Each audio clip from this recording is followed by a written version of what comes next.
stop viewing setbacks as failures and start seeing them as part of the process. Have you ever found yourself so fired up to get your health in order, get back on routine with your habits? You've got everything set, you're just ready to go.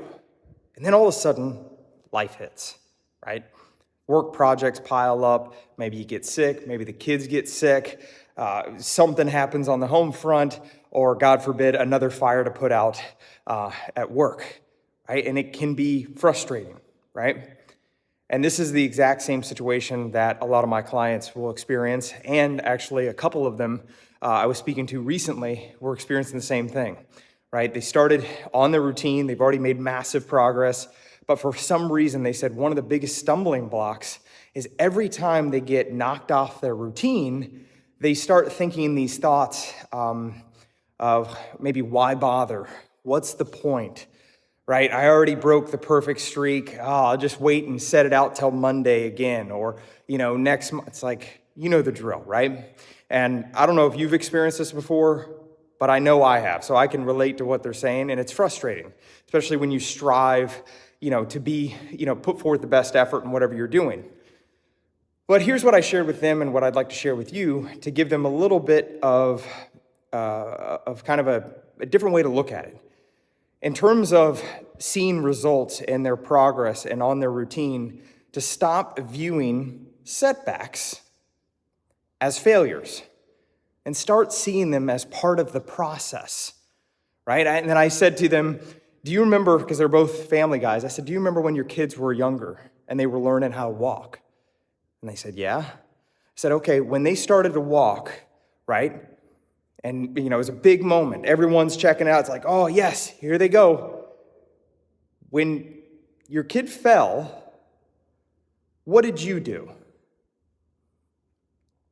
And they said, well, we encouraged them to get back up and, keep going. I said, interesting. Okay.